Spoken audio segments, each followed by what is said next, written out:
qu'il est bon de se retrouver semaine après semaine autour de l'évangile, autour de la parole de Dieu.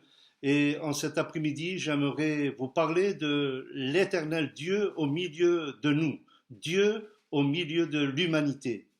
La Bible déclare dans Sophonie au chapitre 3, verset 17, l'éternel Dieu, l'éternel ton Dieu est au milieu de toi comme un héros qui sauve. Il fera de toi sa plus grande joie. Dans l'évangile de Matthieu, au chapitre 18 et au verset 20, c'est Jésus qui déclare que là où deux ou trois sont assemblés en son nom, Jésus est au milieu d'eux. Lorsque nous parcourons la parole de Dieu, l'évangile, nous découvrons que Jésus n'était pas seulement dans un certain lieu, il n'était pas statique dans un lieu religieux ou sur une montagne comme les monastères, mais Jésus était au milieu du peuple.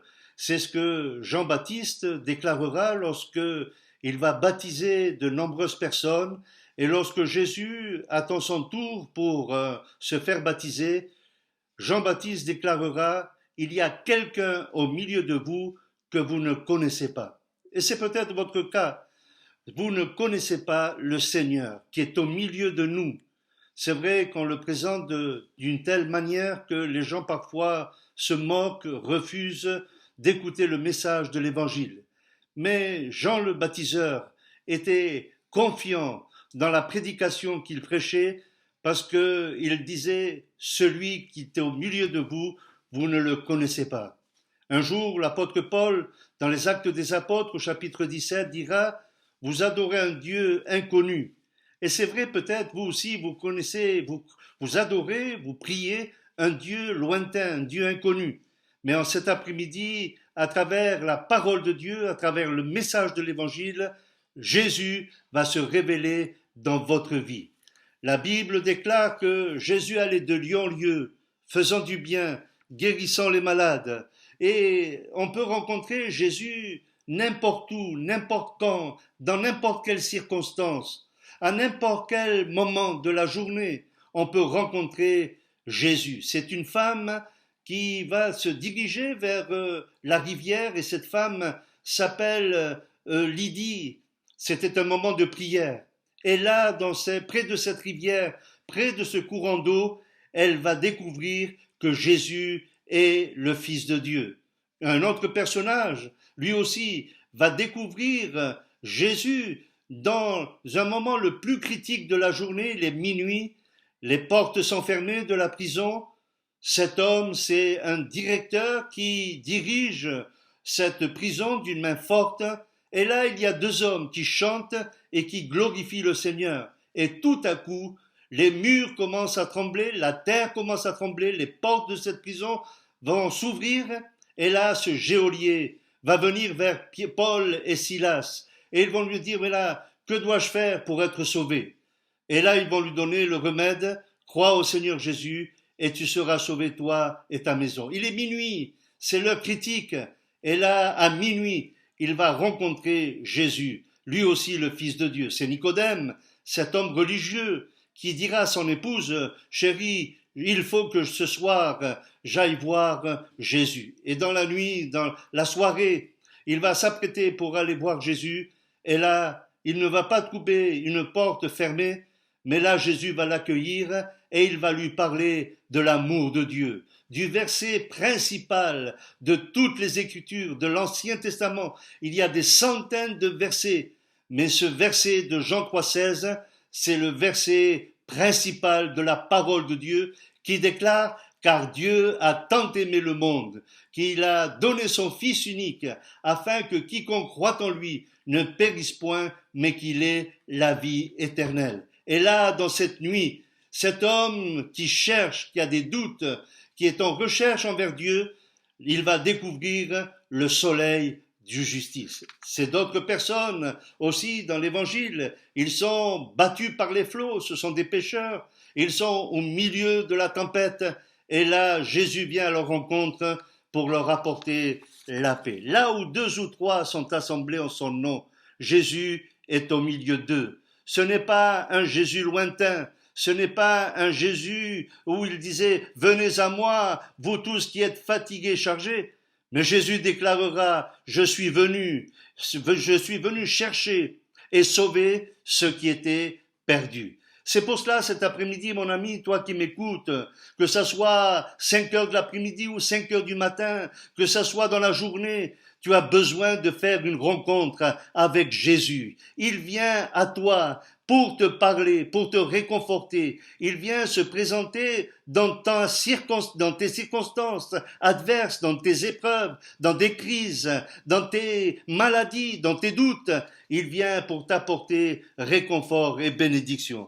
La Bible nous déclare dans Jean chapitre 7, verset 14, que Jésus, lui aussi, vers le milieu de la fête, Jésus monta au temple. C'était la fête à Jérusalem, une fête religieuse qui durait à peu près une huitaine de jours. Et là, c'était l'effervescence. Tout le monde se dirigeait vers le temple. C'est des hommes religieux, c'est des hommes qui ont une certaine foi au Dieu d'Abraham. Mais Jésus, au milieu de la fête, il va se présenter, il va aller d'une manière incognito. Jésus n'était pas là pour attirer les regards, il était comme un simple homme. Et là, il se dirige vers le temple et le dernier jour de la fête, Jésus va s'écrier, si quelqu'un a soif, qu'il vienne à moi et qu'il boive, des fleuves d'eau vive couleront de son sein. Lorsque je relisais ces quelques versets de la parole de Dieu, j'étais étonné de voir que, au milieu de cette religion, au milieu de cette effervescence religieuse, Jésus se présente. Jésus connaissait bien le cœur de l'homme. La parole de Dieu nous dit dans Jean chapitre 2, verset 25, que Jésus connaissait ce qu'il y a dans le cœur de l'homme. Et Jésus voyait toute cette effervescence religieuse, tous ces rites, toutes ces pratiques de Moïse. Et là, Jésus s'écrie, si quelqu'un a soif. Le dernier jour de la fête, Jésus appelle des hommes et des femmes à venir à lui. La Bible déclare dans le Proverbe chapitre 14, verset 13, au milieu même du rire, le cœur peut être affligé. Je lisais récemment ce témoignage de ce jeune qui a vécu comme tous les autres jeunes dans un foyer, un papa, une maman, lui, et tout à coup c'est le drame à la maison. Le papa va divorcer, la maman va partir avec un autre homme, le papa avec une autre femme, et ce jeune homme va se retrouver tout seul, il est déçu, il va grandir dans un échec, et cette personne, ce jeune homme, va se mettre à chercher le bonheur, au dehors du cadre familial. Il va commencer à fumer, il va commencer à boire, il va commencer à se droguer et il va tellement se défoncer qu'il va s'enfoncer. Et la parole de Dieu, cet homme, on va lui présenter un jour l'évangile et là on va lui dire, il y a quelqu'un qui peut changer tes larmes, il y a quelqu'un qui peut changer ta tristesse, tes épreuves. Et ce jeune homme a rencontré Jésus. Au milieu du rire, il était complètement défoncé. Et c'est ce que la parole de Dieu nous déclare, que même au milieu de l'abondance, dans Ésaïe chapitre 59 verset 10, Ésaïe dira, nous sommes comme des ours, nous grognons comme des ours, et nous sommes comme dans l'abondance, mais dans l'abondance nous sommes comme des morts. Les hommes cherchent la félicité, le bonheur, dans un autre cadre de la spiritualité. On s'amuse, on danse, on boit, on rit, mais au fond, le cœur est triste. La vie est triste. J'ai fait cette expérience lorsque j'avais 15, 16, 17 ans. Lorsque je vivais en Espagne, j'avais tout pour être heureux et pourtant, mon cœur était sec, mon cœur était triste jusqu'au moment, au bon moment, j'ai rencontré Jésus. Il a pardonné mes péchés, il m'a sauvé, il a mis en moi la joie. Et c'est ce que Jésus veut faire à travers ces quelques minutes, à travers ce court message, que tu puisses expérimenter l'amour et la grâce de Dieu.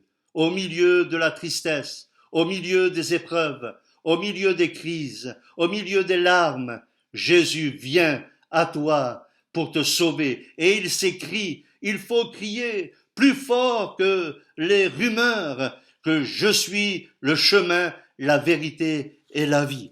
Dans un autre cas, la parole de Dieu nous dit que Jésus est au milieu des disciples. Jésus est crucifié. Jésus est enterré. Mais gloire à Dieu, Jésus est ressuscité. Au troisième jour, il ressuscitera. Et la Bible déclare dans Jean chapitre 20, verset 19, le soir de ce jour qui était le premier de la semaine, les portes où se trouvaient les disciples étaient fermées à cause de la crainte qu'ils avaient des Juifs. Les disciples sont désemparés. Le maître n'est plus là. Celui qu'ils ont cherché, celui qu'ils ont suivi pendant 3 ans et demi, celui qui entendait Jésus, qui voyait Jésus, tout à coup, il est crucifié, il est mis dans un tombeau. Et là, c'est la désespérance. Ils sont comme désœuvrés, esselés, dans la solitude. Et là, il se retrouve une poignée de disciples dans une chambre haute. Ils barricadent les fenêtres, ils barricadent la porte. Il y a de la crainte, il y a de la déception, il y a de la tristesse. Et la parole de Dieu nous dit qu'au bien milieu, Jésus se présenta. Gloire à Dieu, voilà l'espérance. Jésus se présente en cet après-midi dans ta vie pour t'apporter la paix. Il dira, la paix soit avec vous. Et toi qui as besoin de paix, Jésus vient. Toi qui te barricades derrière ta doctrine, derrière ta religion, derrière tes épreuves, derrière ton désespoir, Jésus se présente et il veut t'apporter la grâce et son amour. Et je termine avec ce beau message de la crucifixion au milieu de la croix. Jésus était au milieu de la crise. Jésus était au milieu de la fête. Jésus est au milieu de la croix. Jésus, on va le crucifier. Lui qui avait fait du bien, on lui rend par le mal. Celui qui guérissait, on va le crucifier. Tout ça pour cela, parce qu'il nous aimait. Car Dieu a tant aimé le monde qu'il a donné son Fils, que Jésus a été crucifié. Et là, on va le conduire sur le mont Golgotha et on va le crucifier. On va le crucifier avec des brigands. La parole de Dieu nous dit que Jésus était au milieu des deux brigands, un à gauche et un à droite. Jésus est mort pour toi, pour tes péchés. Et là encore, c'est vrai que Jésus ne peut plus toucher le lépreux, ses mains sont clouées. Jésus ne peut pas aller de lieu en lieu, ses pieds sont cloués. Sa tête est clouée par les épines. Mais gloire à Dieu, la Bible nous déclare que la parole de Dieu n'est pas clouée, que la parole de Dieu n'est pas liée. Il avait encore la force de prier. Et il s'écriera sur ce bois infâme, « Mon Père, mon Dieu, pourquoi m'as-tu abandonné? Ô Dieu, pardonne-leur, parce qu'ils ne savent ce qu'ils font. » Et là, les deux brigands vont écouter cette parole, et un des deux va se moquer de lui. Et j'appellerai ce brigand qui se moque de Jésus, celui qui rejette, celui qui repousse l'amour de Dieu, la grâce de Dieu. Et la Bible nous déclare que cet homme va mourir dans son péché. Et dans son péché, c'est l'éternité dans l'enfer, dans un lieu de tourment. Celui qui va prier Jésus et lui dira, « Oh, je sais que toi tu es juste, souviens-toi de moi quand tu viendras dans ton paradis. » Et cet homme va recevoir l'amour de Dieu, il va être réceptionniste de l'amour de Dieu, des paroles de Jésus, et il va être sauvé, il va être racheté, libéré, pardonné de ses péchés, et le Seigneur va sauver son âme. Il va être sauvé pour aller dans le paradis, dans un lieu de félicité. Et Jésus, le Fils de Dieu, celui qui n'avait aucun péché, va mourir pour nos péchés. La parole de Dieu nous dit dans l'épître aux Corinthiens que lui qui n'avait commis aucun péché, il s'est fait pécher pour nous. Jésus est mort pour toi, mon ami, pour te sauver. N'imite pas celui qui a rejeté la grâce de Dieu, mais imite et prie celui qui a dit « Souviens-toi de moi ». Jésus se souvient de toi, mais il faut que tu fasses cette prière. « Sauve-moi, Seigneur ». Et Jésus fera ce miracle. Je bénis le Seigneur parce que je suis sûr et certain qu'en cet après-midi, il y a un homme, une femme qui va recevoir la grâce de Dieu, une famille, un enfant qui va être bouleversé par l'amour de Dieu en étant guéri, sauvé, libéré. Voilà le message de l'évangile, de la bonne nouvelle. Que Dieu vous bénisse et que Dieu vous garde. Gloire au Seigneur. Je bénis le Seigneur de tout mon cœur pour tous les miracles qu'il fera en cet après-midi. Seigneur, je te prie pour ces amis, afin que tu interviennes d'une manière miraculeuse. Seigneur, que la tristesse soit changée en joie, que la maladie disparaisse, que les péchés soient pardonnés, qu'il y ait le miracle de Dieu. Dans le nom précieux de Jésus. Amen.